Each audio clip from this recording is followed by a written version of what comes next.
Overslept, causing problems. Hey man, we've all been there. It's all right. I know I'm not normally in this class, but can I sit in on this one instead of? Yes. Sweet, I appreciate it. That's a good yawn right there. There you go. Let it out. How y'all doing today? Not too bad. Good. Glad to hear. All right.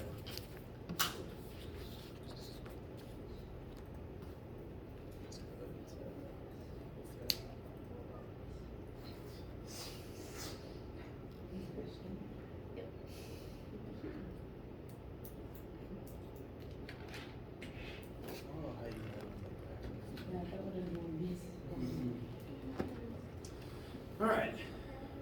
Last time we talked about some more things related to the pressure that fluids exert on objects, and likewise how that can create buoyant force.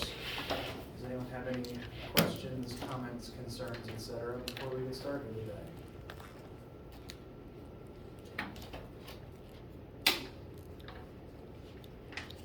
All right. Well, last time we looked at a new formula for buoyant force. Whenever something is submerged in a fluid, that fluid is going to exert pressure on it. And because that pressure is going to be different at different depths along the object's surface, I'll backtrack to this page real quick. Thanks to the fact that pressure increases with depth, the lower surfaces of the object are subject to more pressure than the upper surfaces. Therefore, they are subject to more inward pointing force than the uppermost surfaces. And as a result, the net force the fluid exerts on the object points upward. And therefore, we call that force the buoyant force, because that's the force that makes things float or buoy in the water. Formula for that, as reviewed last time, buoyant force equals fluid density, the density of the fluid that you're trying to float in, times the submerged volume of the object doing the floating, times magnitude of gravity on Earth, 1.8. This means that it is easier to float in more dense fluids, like salt water versus fresh water. It's easier to float if more object is submerged under the water. This is why very big ships have very large hulls under the water compared to what you see above the water. And technically the planet you're on affects whether you float or not as well. If you were on Jupiter, it'd be easier to float in water, but you know, there's other factors that would make life there harder besides that.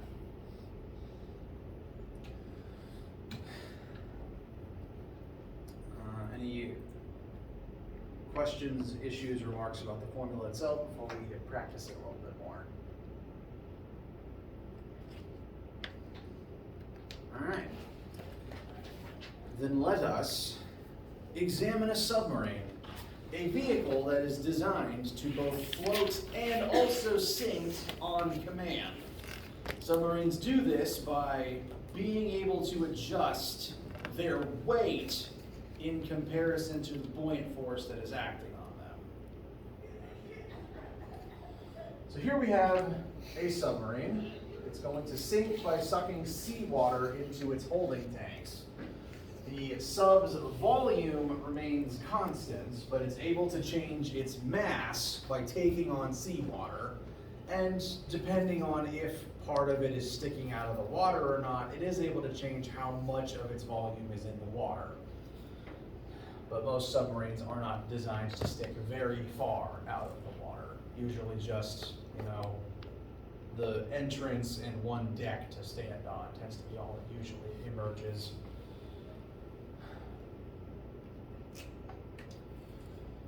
You start writing down the variables as they're listed. Density of seawater.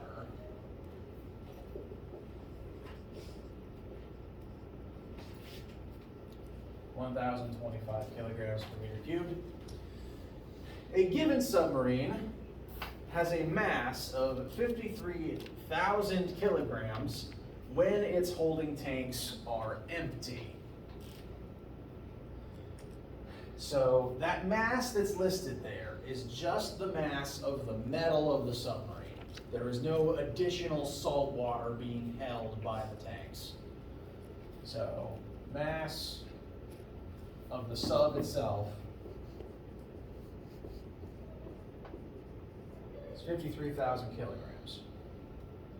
That's a lot of mass. Most consumer cars tend to have masses of like 2,000 kilograms.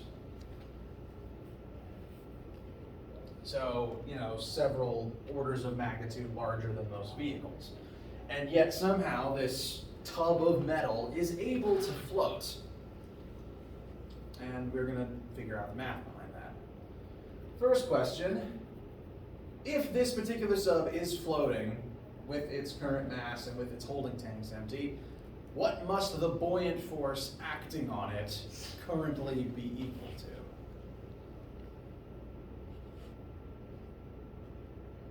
Wait. Very good. If something is currently floating, the buoyant force acting on it must at least be equal to the weight of the object. And I'm not just going to skip straight to that answer. I'm going to draw some pictures and show some comparisons. Here we have our poorly drawn submarine. I suppose it needs a rudder. There we go. If it's floating, I'm going to draw the picture like part of it is sticking out of the water.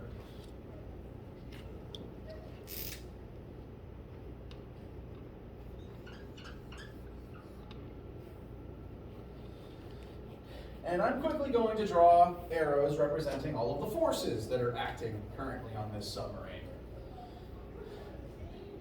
For it to float, there must be some buoyant force upwards.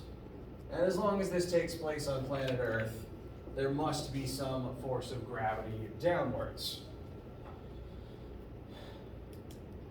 Assuming there's no wind or current or waves or anything, we'll just say it's floating in place. Those will be the two forces we care about.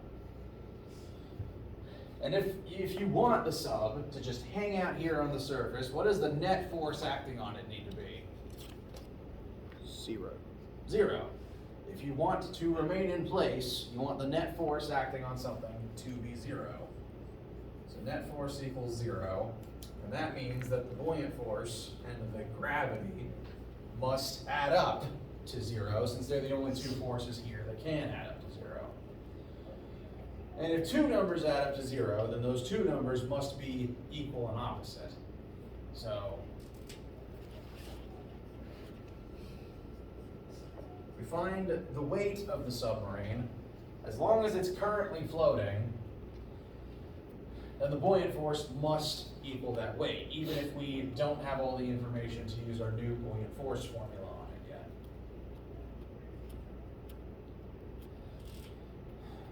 And how do we calculate the weight of anything on planet Earth?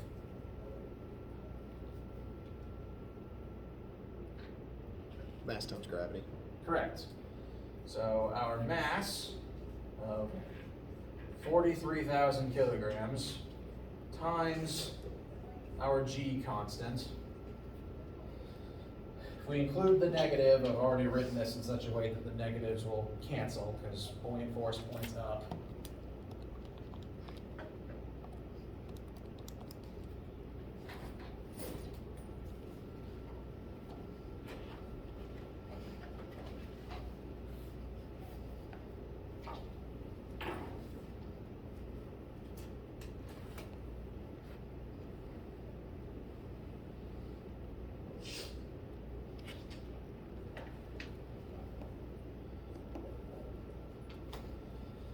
And we should arrive at a frankly staggering amount of force.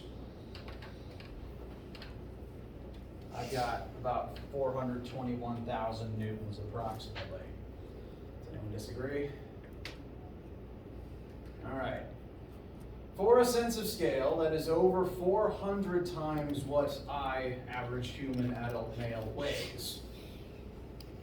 So, one, this hunk of metal weighs a lot, and two, the water is pushing back a lot in order to keep it floating on the surface. I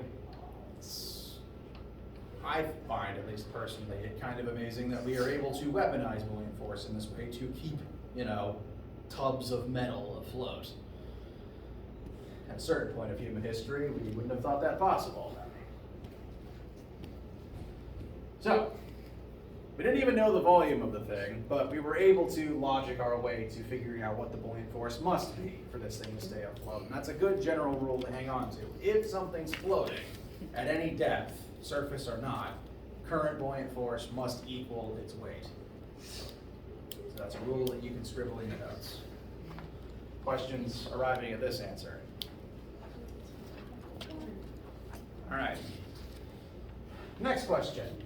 Only 1/5 of the sub is exposed when it floats. I've said that only the exposed portion of the object, reverse that. Only the part of the object that is under the water is going to contribute to the volume in the buoyant force formula. So the way that I've drawn this picture,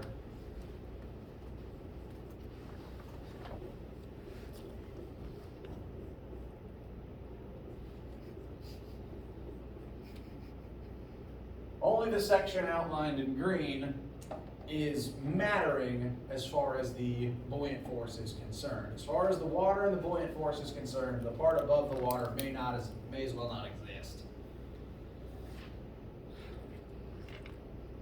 And we want to now figure out how much of the submarine is underwater. What is the volume of submarine underwater?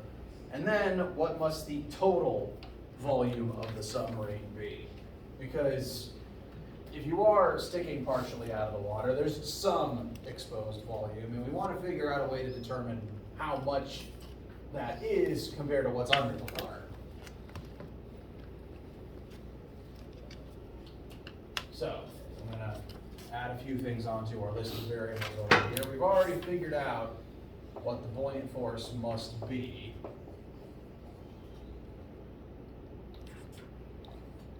And we want to know volume.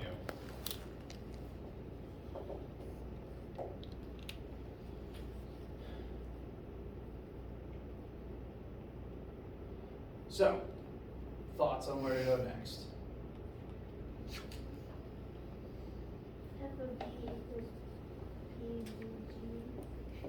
Very good. Our new buoyant force formula. Since we know what buoyant force is, we can now use this to solve for some other variable.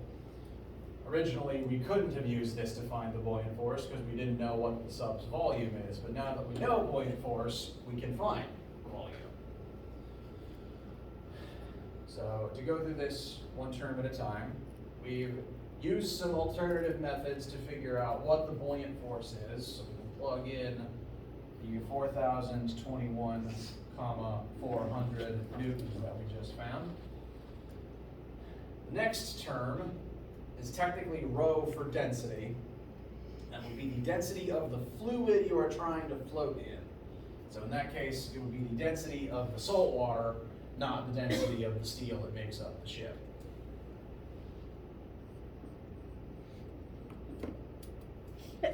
Bless you. Thank you.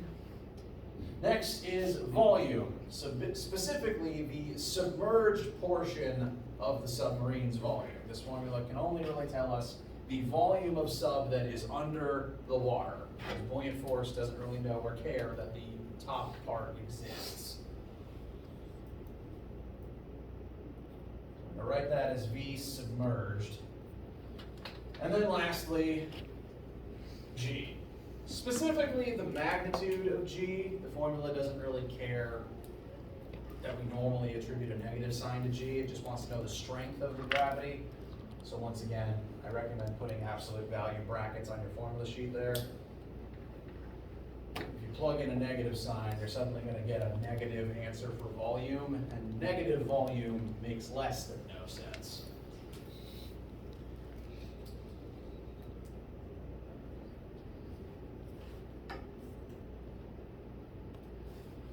And that's everything we need to begin algebra and arrive at our answer for specifically the submerged volume of the ship.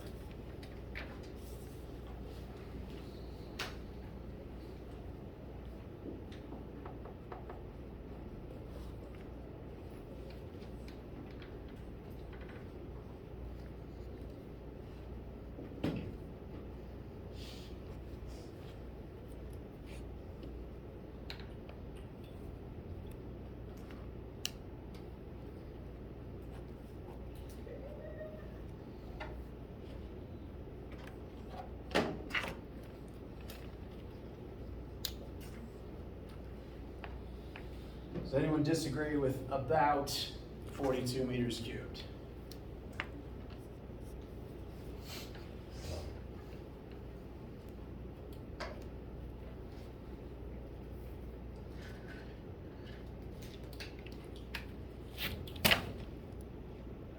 All right.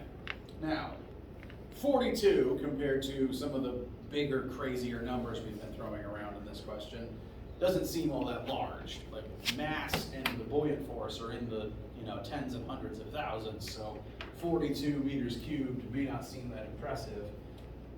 However, meters cubed are very large, and at least to American brains that tend to think in terms of feet, that's not immediately obvious. This is 2 meters, and if I was to use this to create a volume, this is 2 meters. And so that length times this depth would be 2 by 2 meters, or 4 meters squared. If I turn that into volume and create a cube, 2 by 2 by 2, that's 8 meters cubed. And so that space I just created, this by this by this, is 8 meters cubed. You could line up nearly 5 of those shapes to get the body of the sub that's under the water. It's pretty big. Yes? How big is the projector? Like the screen? Ooh, good question. That is 1.8 meters. Oops. I'll buff out. I don't see any damage. Really? We didn't need that anyway. 1.8 meters by about 1.55 meters. Although technically the amount of the surface area of the light actually changes when I do this, because the light then has further to travel and further to expand. So after doing that, it has grown to 1.88 meters by 1.57 meters. So still not quite 2 by 2. There's a bajillion of those. A lot of those. Yeah, there's a lot of sub underwater. It's still cramped living space. If for some reason, I don't know what any of you want to do professionally, but if you are offered a position on a submarine, they usually pay a lot, and that's to make up for the fact that you're living in a tin can with no Wi-Fi.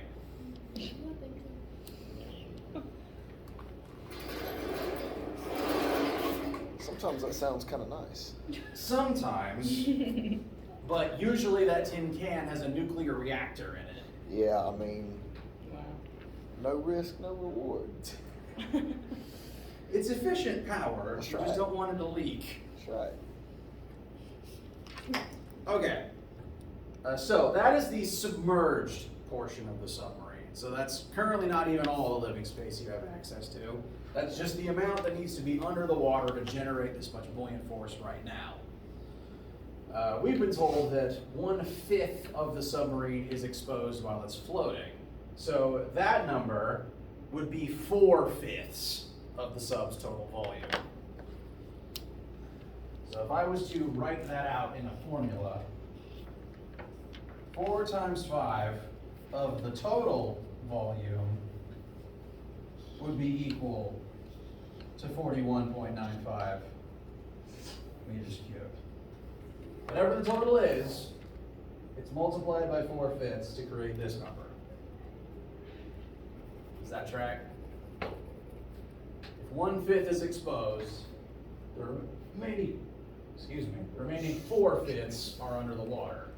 Therefore, 4/5 times whatever the total is equal to that number. This is less of a formula and more of math logic puzzle. So I want to make sure, does that track before I move on? The number would change if how much is exposed, or it says only 1/5, but that number 4/5 would change if it wasn't 1/5 or 5. Correct. This is, however, this is the remaining piece under the water. So this is 1/5. This would be the remaining 4/5. And yes, if the submarine were to dive, eventually all of it would be under the water, and that would just be all fifths. It's unlikely that it could rise any higher. They aren't really designed to rise much further than that. Maybe if you fill the tanks with helium, you can pull it off. So, whatever the total is, 4/5 of it is this number. So, that total would be equal to that number times 5/4. Basically, divide both sides by 4, multiply both sides by 5 to get V total by itself.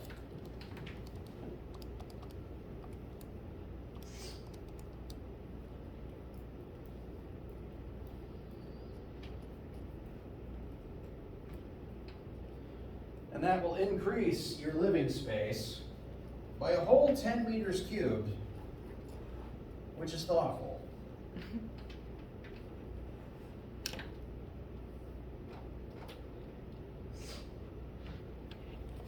A little more than 10 meters cubed, actually. Which is nice. That's a whole other bedroom.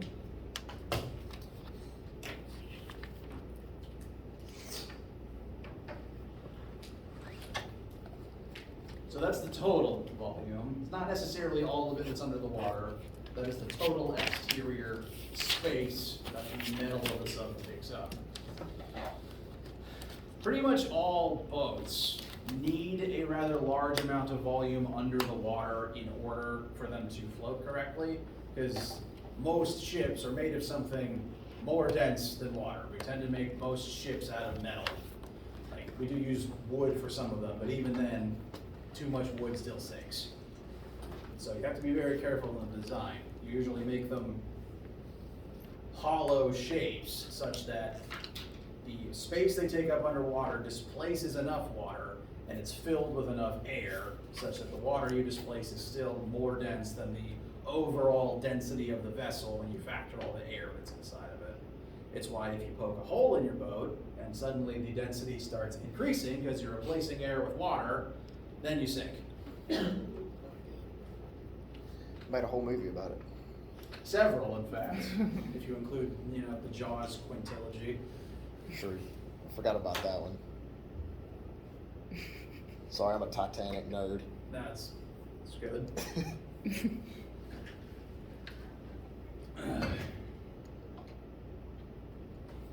You think it was actually the Titanic? You talking about the, I forget the other boat's name, but the theory that they swap the nameplates? Yeah, the, gosh, what is it? Majestic? The There was another ship called the Oceanic that I think's unrelated. Lusitania or something. What is it? To those who haven't heard this idea, the conspiracy theory goes that the company who owned the Titanic made like 3 ships in that line, all with different names. And the Titanic was the second one that made it out of the shipyard. The first one kept running into problem after problem after problem. And the idea was they switched the nameplates to sink the problematic one and get the insurance payout. It was the Olympic. Olympic. That's what it. They switched the nameplate so that they get the insurance money for, our new ship, the Titanic, sank. The theory goes that what actually sank is the one that kept breaking down. Pretty smart. Still, it relies on the idea that they were going to sink the ship and that the iceberg was then either on purpose or an accident that just wound up working in their favor. So, I don't care for the idea. I don't believe it either, man. I think it was. Isn't a company making another Titanic? That's not gonna go well. I think there's a company in Australia that's making another. Like a They're replica? naming it Titanic. I don't know if they're naming it, but they're making a replica. Now, Buy my I am a tickets. man of science, but there is a lot of maritime superstition about boat names, And I'm not gonna touch that. I'm gonna buy a couple tickets, bring some bananas. Oh, yeah, Yeah, it's happening. bananas, the whole thing. Bananas are very bad on a boat. They Like- spoil and they don't float. Well, banana boat, the sunscreen, Ah. they, bananas are what carry some kind of disease from one place to another, and so people say don't bring bananas on a boat. I know I think there's a certain type of spider that likes to hang out in banana clusters. Don't tell me that. Yeah. Noted, sorry. Rewind. Questions about buoyancy and floating in boats?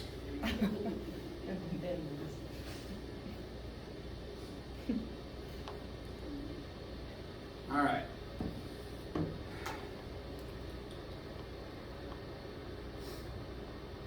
Now, within my notes, I've kind of got chapter 5 and 6 jumbled together. Like, if I'm honest with you, the numbering of the chapters for this course isn't really that important. I tend to separate things more into what topic we're talking about as the more important thing. So, officially, this is the end of what's arbitrarily called chapter 5 and some of the material in the beginning of what's called chapter 6. But the homework has combined them into one large pressure assignment anyway. So it's not really that important, but I'd like to acknowledge that we're technically switching slideshows in the near future. There is one more concept I'd like to address, though, that is still in this slideshow, but ties into chapter 6 pretty well, actually. Do you remember a while back on this slide when I mentioned that the different states of matter all react differently to pressure? Solids don't tend to react much unless you put enough pressure on them to crush them, whereas liquids and gases as fluids are able to flow based on pressure. Well, that is true of the both of them. Both liquids and gases flow because of pressure differences, and because they're fluids, you can submerge things in them, they exert pressure on whatever happens to be in them. And you can technically float in both liquids and gases. There is a buoyant force from the air acting on you right now. It's just not enough to really counteract the force of gravity. Theoretically, though, if there was a thicker gas humans could successfully breathe, you could get a moon effect where you could jump around better. But I don't know what that gas is. Now, I'm bringing this up because thus far, we've kind of included liquids and gases in the same overall category. But there is a critical difference between the two of them. They do both flow. You can submerge solids in both of them. They do both exert pressure and buoyant force. But the main difference between liquids and gases is that gases have no definite volume. You can compress a gas when you pressurize it.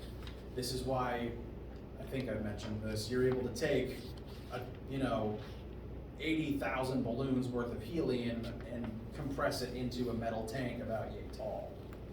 So gases, if you exert pressure on the gas itself, you are able to compress it. And likewise, gases expand in low pressure environments.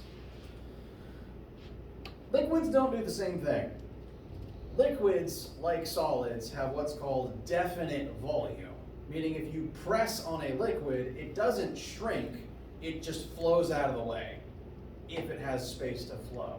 If it doesn't have space to flow, it's just gonna push back against you. This is where hydraulic systems come from. The idea that if you press on liquid inside of a system of pipes, that liquid's not gonna compress, it's going to flow into another part of a system and exert force on that other side. Because if I push on one part of the box, that box is going to push on whatever it touches next. And water will do the same thing. If you push on part of water and force it to flow out of the way, as it flows towards some other surface, it's going to push against whatever's on the other side, kind of like waves. And so the next concept is related to this phenomenon. I'm actually going to revise that. Most fluids, liquids, can be approximated as incompressible, meaning they have definite volume. Therefore, if you exert a force on one side of a closed liquid system, the applied pressure carries over to the other side.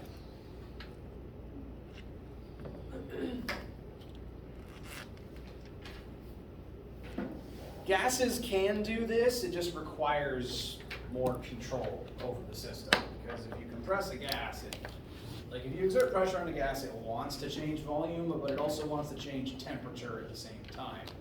So if you want to do this with gases, you have to control the temperature in addition to the pressure. Hence lots of discussion in your chem classes about PV equals nRT.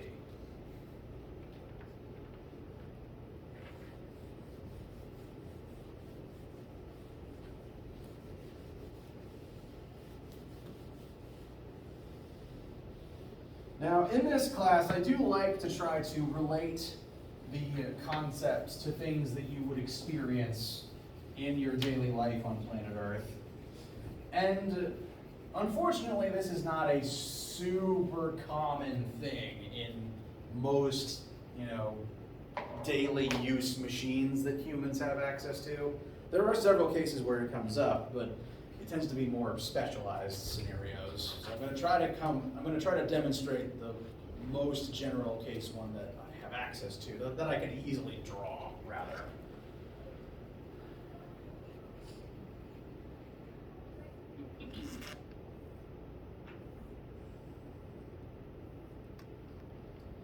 This is a 2D cross-section of a hydraulic system, basically. This system is filled with water. We're going to use water for simplicity's sake.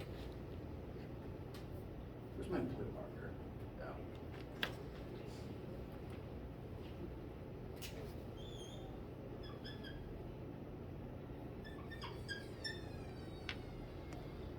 So think of this as a very oddly shaped swimming pool, or technically two swimming pools that are connected by a pipe underneath them.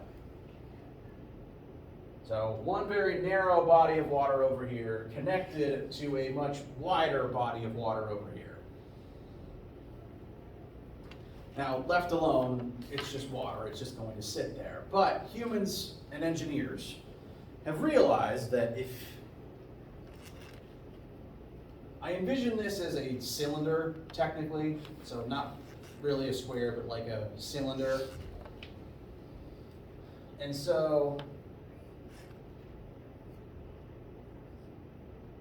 imagine that there's just water chilling out in this pipe, basically. And we're going to take a piston and drop it down into the pipe to press on the water's surface. It would be watertight such that, this isn't like, slapping water surface with your hand where water's going to just, splash out through your fingertips. This is sealed in such a way that the water cannot get past the piston. So kind of like, the stopper on a train or a plunger. Sealed off so that water can't rise past it. This object is just going to press down perfectly and sealed in on the entire water's surface so that the water can't escape. Excuse me. So this is the most effective way to exert force on the entire surface of a liquid. So the idea is force is being exerted over here. And this plunger, basically, has a certain surface area. A surface area that matches the pipe such that no water gets past it. We've created this odd scenario such that we're able to perfectly push down on the surface of this water. You have to over-design it so that the water doesn't escape. If you're just pushing on a solid, it doesn't flow out of your fingertips. But we've arranged so that's not a problem. We are exerting force on the surface area of this water. And given what you've experienced with water, if we're pushing water down over here, what do you think is going to happen to it? It's going to rise up on our right side. That's right. The water if we're pushing it down over here, we're forcing it down lower into the chamber, literally, with force. So it's going to start flowing through this system of tubes that we've set up. It's going to flow out of this original cylinder, along this pipeway, and into the larger tank. And so by pressing down on the surface of the water over here and forcing water through the system, you know, the cylinder's going to, this piston rather, is going to move down, forcing water out and through to the other side. So if we lower the water level over here, it's going to rise over here. Now, on its own, this would basically just be a pool that you can control the water level of, which is probably useful. I can think of a few applications for that. But engineers have figured out a very interesting application of this. This large pool, the water level is going to rise, and we could hypothetically put a second, much bigger plunger on the other side. It would be a lot bigger, but you could do it. You could cover it with a piston sized for the other side of the tank. And as that water level rises over there, it's now going to push up on the surface of that other side. So rather than pushing down over here, rather than an outside force pushing down over there, the water itself is now going to exert force on the other side of this system, on the much larger surface area of this other piston.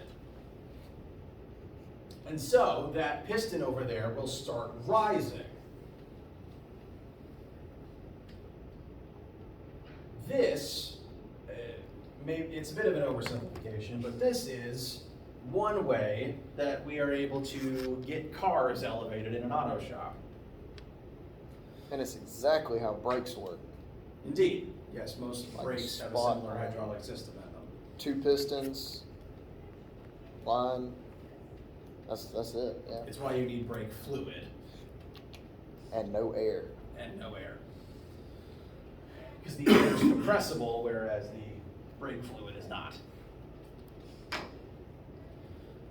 What this does is it basically takes force from one side and sends it over to the other, thus allowing you to have to exert a very small amount of force on the narrow end, and you can actually end up multiplying the force out on the other side, such that, you know, I'm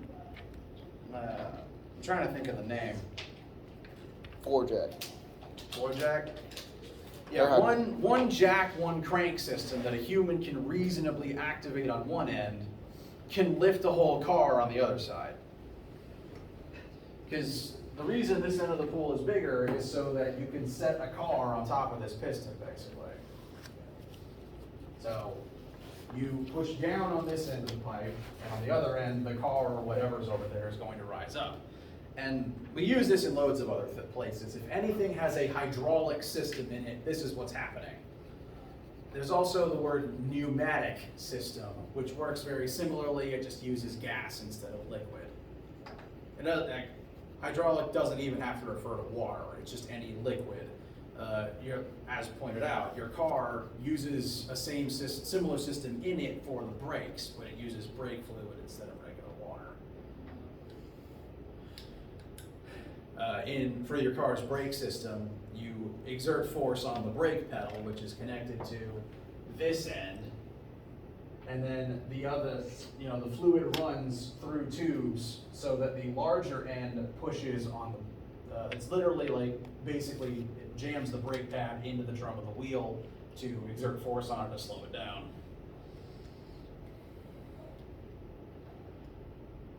This whole phenomenon, it's the principle that hydraulics and pneumatics are based on, and we call it Pascal's principle, the same Pascal that the unit of pressure is named after, just a European physicist who did work on the principle.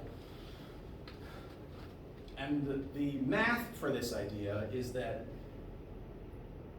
if you exert a force over a certain area of the water's surface over here, you'll get a different force out the other side based on the surface area of the liquid on the other side.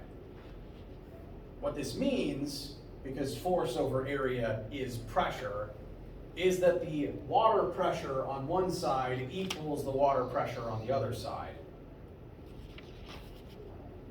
It's just over a different area, you're going to get different amounts of force. So, actually, yeah, I've got an example here.